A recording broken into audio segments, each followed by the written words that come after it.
Halo Bapak Ibu Guru, selamat datang di channel Learning by Teaching bersama Hilda.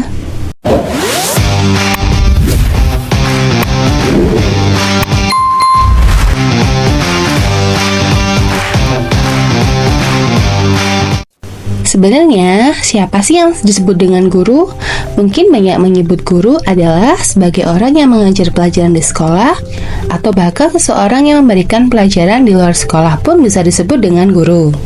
Ada sebuah ungkapan, it takes a village to raise a child, atau dalam bahasa Indonesia dibutuhkan seluruh desa untuk mendidik seorang anak. Dalam demokrasi partisipatif, kalimat ini merujuk pada pengertian bahwa setiap orang sebenarnya memiliki peran dalam proses pendidikan, bukan hanya guru formal di sekolah. Akan tetapi, dalam buku Education for Values, Moral, Ethics, and Citizenship in Contemporary Teaching, guru didefinisikan sebagai setiap orang yang mempunyai hubungan atau ikatan dengan negara atau pemilik sekolah di sektor swasta dan atau klien yang menjadi objek utama untuk memberikan instruksi pengajaran. Dengan definisi ini, maka orang tua yang tidak menerima upah untuk mengajar anak-anak mereka tidak termasuk di dalam kategori guru. Namun, seluruh sektor pendidikan negeri dan swasta dalam segala jenjangnya masuk ke dalam kategori tersebut. Kalau menurut Bapak Ibu sendiri, siapakah yang bisa disebut dengan guru? Seperti profesi pada umumnya, guru juga memiliki kode etik. Kode etik ini digunakan oleh individu yang menjalankan profesi mengajar. Prinsip etika moral untuk profesi guru dapat dikelompokkan menjadi 3 kelompok besar, yaitu etika terhadap ilmu pengetahuan, etika terhadap peserta didik, dan etika terhadap profesi. Yang pertama yang akan kita bahas adalah etika terhadap ilmu pengetahuan. Setidaknya ada 3 nilai utama yang perlu kita pegang teguh dalam beretika terhadap ilmu, yaitu integritas intelektual, integritas kejuruan, dan keberanian moral. Mari kita bahas satu-satu ya. Yang pertama yaitu integritas intelektual atau intellectual integrity. Integritas intelektual berarti bahwa seorang guru harus menghormati ilmu pengetahuan apa adanya.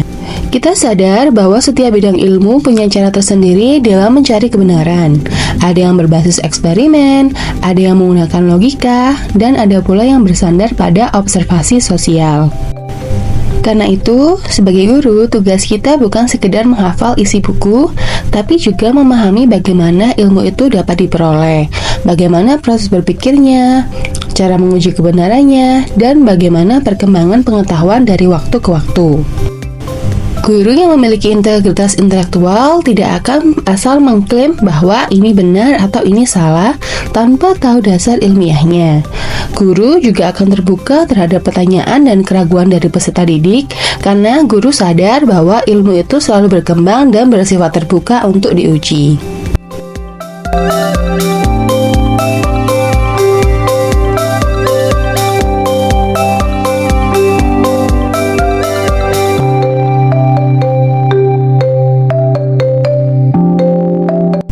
Yang kedua yaitu integritas kejuruan atau vocational integrity. Menjadi guru bukan hanya soal mengajar, tapi juga komitmen untuk terus belajar. Integritas kejuruan berarti seorang guru mempunyai sikap menghormati profesi kita sebagai guru. Kita sadar bahwa dunia itu berubah secara cepat, sehingga ilmu terus bertambah dan karakter peserta didik pun makin beragam. Sehingga seorang guru yang beretika akan terus memperbarui pengetahuan, menambah keterampilan, dan mencari cara-cara baru agar pembelajaran lebih bermakna.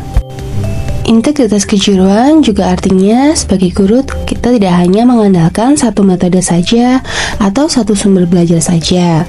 Kita sebagai guru belajar memadukan berbagai pendekatan agar bisa menjangkau semua jenis peserta didik dengan latar belakang dan konteks yang berbeda.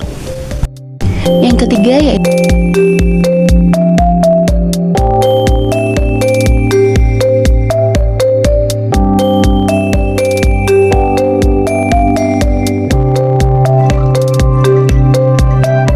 ketiga yaitu keberanian moral atau moral courage.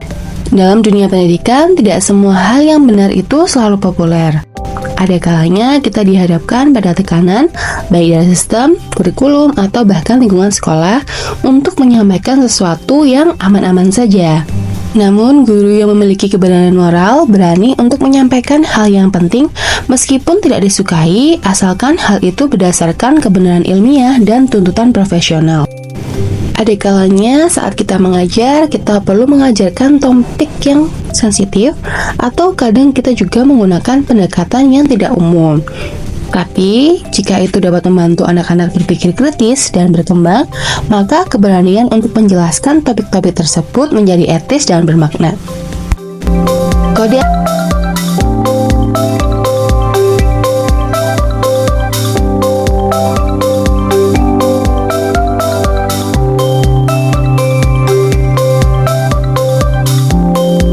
Kode etik selanjutnya yaitu kode etik terhadap peserta didik. Dalam hal ini, ada 4 prinsip etika utama yang perlu kita pegang dalam memperlakukan peserta didik, yaitu altruisme, tidak berpihak, wawasan kemanusiaan, dan tanggung jawab terhadap pengaruh yang kita berikan. Mendahulukan kepentingan peserta didik atau altruisme. Bapak Ibu guru, apakah pernah familiar dengan istilah ini? Sebagai guru, kita sering dihadapkan pada pilihan mau nyaman sendiri atau berjuang lebih keras demi kebutuhan siswa ya. Etika mengajarkan bahwa guru yang baik menempatkan kepentingan peserta didik atas kepentingan pribadinya. Artinya, kita berusaha memahami kebutuhan mereka, mendukung pertumbuhan harga diri mereka, dan menyadarkan bahwa pendidikan itu proses dua arah, bukan hanya guru yang aktif, tapi juga peserta didik yang berkontribusi dalam pembelajaran. Selanjutnya,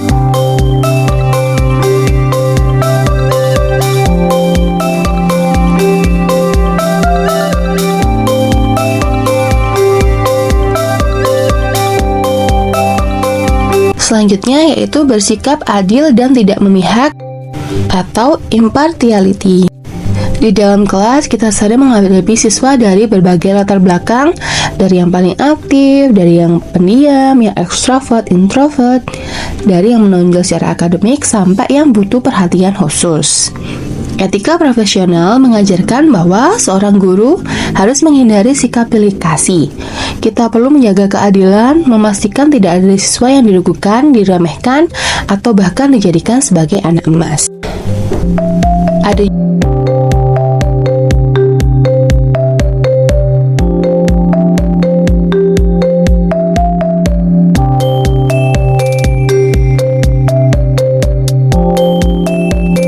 Ada juga etika memiliki wawasan kemanusiaan atau human insight.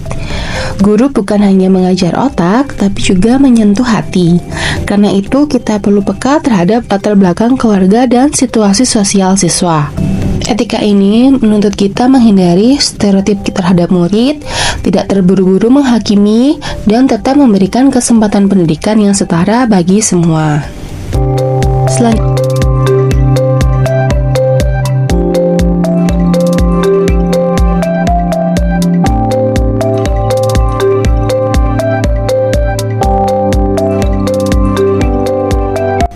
Selanjutnya, memiliki tanggung jawab atas pengaruh atau responsibility of influence.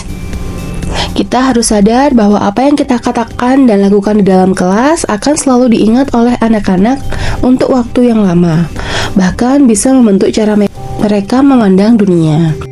Setiap ucapan kita, setiap ekspresi wajah, dan bahkan setiap keputusan kecil kita di dalam kelas bisa meninggalkan jejak yang membekas dalam kehidupan peserta didik. Maka kita harus berhati-hati dan berusaha meninggalkan pengaruh yang positif bagi anak-anak. Mungkin kita tidak tahu, tapi satu pujian tulus dari guru bisa menjadi alasan yang seorang anak percaya diri seumur hidupnya.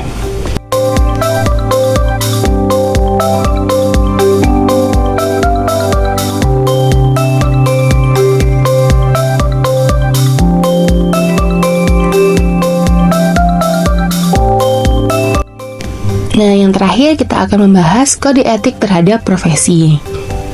Dalam menjalankan profesi guru dengan etis, ada 4 nilai penting yang perlu kita junjung tinggi, yaitu kerendahan hati, kolegialitas, kemitraan, dan tanggung jawab profesional. Yang pertama yaitu kerendahan hati atau humility. Menjadi guru bukan berarti tahu segalanya. Justru guru yang hebat adalah guru yang berani mengakui bahwa ia pun bisa salah.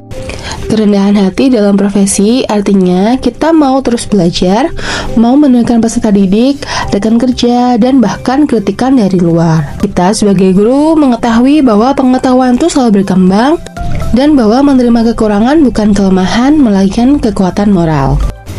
Misalnya saja seorang guru mengatakan, "Wah, saya belum tahu tuh mengenai ini, mari kita cari tahu bersama." Kalimat seperti ini bukan menjatuhkan wibawa guru, tapi justru menguatkan kepercayaan peserta didik terhadap integritas kita.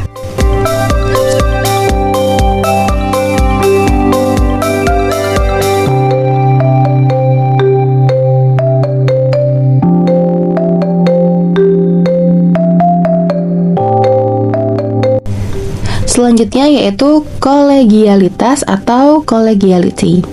Dalam dunia pendidikan, guru tidak bisa bekerja sendirian. Kita adalah bagian dari suatu tim atau suatu kelompok, baik itu dalam satu sekolah, satu bidang studi, maupun satu sistem pendidikan.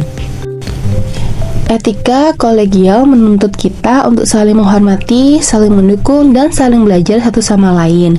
Kita bisa berbeda metode, latar belakang, atau bahkan pendekatan belajar. Tapi tujuan kita sebagai guru adalah sama, yaitu demi kemajuan peserta didik.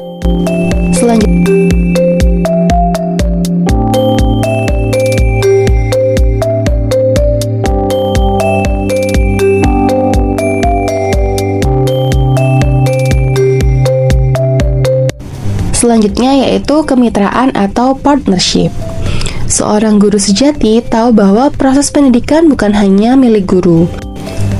Pada kode etik ini, seorang guru mengakui dan menerima kontribusi mereka yang diajar dan rekan dalam mengajar.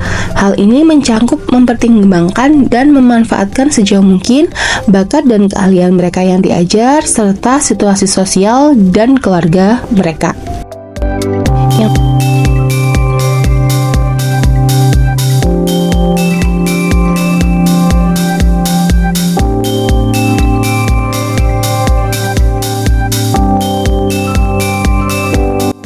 Yang terakhir yaitu tanggung jawab dan aspirasi profesional.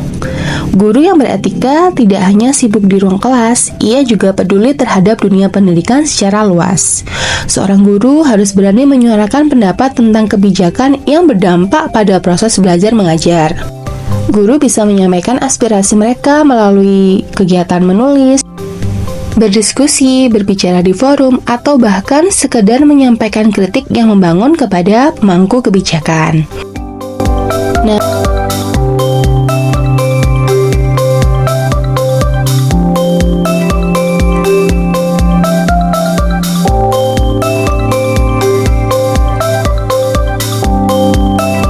Nah, Bapak Ibu, kalau kita simpulkan dari 3 kode etik tadi, ada 11 kode etik yang harus dimiliki guru dalam menjalankan profesinya, yaitu mengajar dan mendidik peserta didik.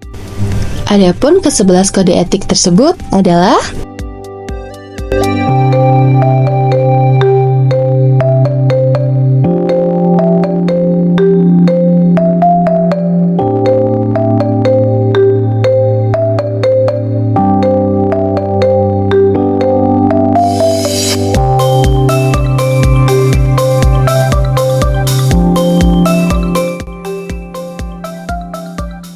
Bapak Ibu sudah paham kan dengan kode etik kita sebagai guru? Sampai di sini video kita. Semoga dengan mengetahui kode etik yang kita jalankan, kita bisa menjaga marwah profesi ini dan menjadi agen perubahan di masa depan. Sampai jumpa di video selanjutnya.